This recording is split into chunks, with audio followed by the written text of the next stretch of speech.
Hi friends, welcome to my channel. ఈరోజు గోంగూర నిల్వ పచ్చడి ఎలా చేసుకోవాలో చూద్దాము. ముందుగా గోంగూరను తడి లేకోకుండా ఆరబెట్టుకోవాలి. కడిగేసి నీట్గా 1 or 2 hours ఆరబెట్టిన తర్వాత ఒక 1/2 కిలో చింతపండుని తీసుకొని దాంతో వేడివేడిగా మసిలే వాటర్ను పోయాలి. ఇలా వాటర్ పోయడం వల్ల చింతపండు గుజ్జు మంచిగా వస్తుందన్నమాట. అందుకనే వేడివేడి నీళ్ళు వేసి కొద్దిసేపు ఒక 10 to 15 minutes నాననివ్వాలి.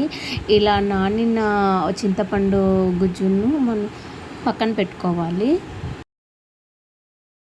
తర్వాత కొన్ని ఎండుమిర్చిని తీసుకొని వాటిని కొద్దిగా ప్యాన్లో ఆయిల్ పోసేసి మంచిగా వేగనించాలి. మాడిపోయేటట్టు కాకుండా లైట్గా వేగనివ్వాలి. మాడిపోతే అవి పచ్చడి చేదుగా అవుతుంది. సో నేను వీడియోలో చూపిస్తున్న విధంగా లైట్గా వేగనివ్వాలి, మాడిపోకోకుండా.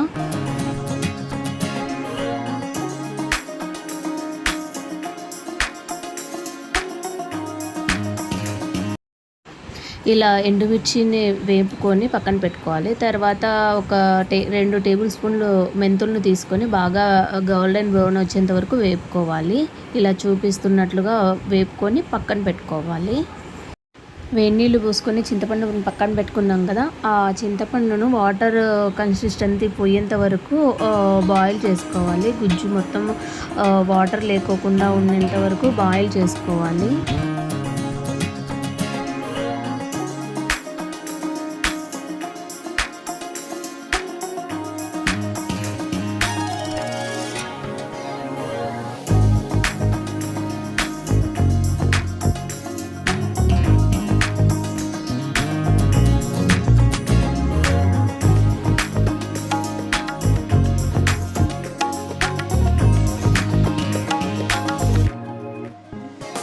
చింతపండు గుజ్జును బాయిల్ చేసుకుని వాటర్ లేకోకుండా మెత్తటి పేస్ట్ లాగా చేసుకొని పక్కన పెట్టుకోవాలి.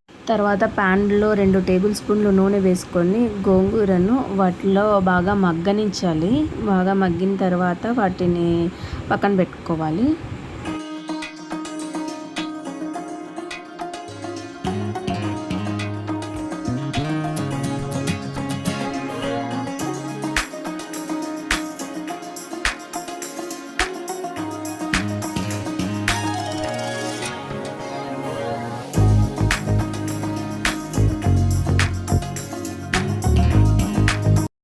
ఇలా గోంగూరను బాయిల్ చేసుకొని పక్కన పెట్టుకోవాలి. మరో ప్యాన్లో ఆయిల్ తీసుకొని పోపు దినుసులు వేసుకొని పక్కన పెట్టుకోవాలి. ఇది ఆయిల్ చల్లారేంత వరకు పక్కన ఉంచుకోవాలన్నమాట. ఇలా ఆయిల్లో బాగా తర్వాత ఒక 2 పెద్ద తెల్లగడ్డలను బాగా పొట్టు తీసుకొని మిక్సీ పట్టుకోవాలి. దాంతోనే కొద్దిగా ఉప్పు మనకు సరిపోయేంత వేసుకొని మిక్సీ పట్టుకోవాలి. ఇలా మిక్సీ పట్టుకున్న తర్వాత వాటిలోనే కొద్దిగా మిరపకాయలని మనం బాయిల్ చేసుకొని అదే వేపించుకున్నాం కదా, ఆ మిరపకాయలను కూడా దాంట్లోనే వేసేసి మెత్తగా గ్రైండ్లో మిక్సీ పట్టుకోవాలి. ఇలా మిక్సీ పట్టుకున్నాక వాటిలోనే చింతపండు గోంగూర ఉంది కదండి, వాటిని కూడా మెత్తగా మిక్సీ పట్టుకొని పక్కన పెట్టుకోవాలి.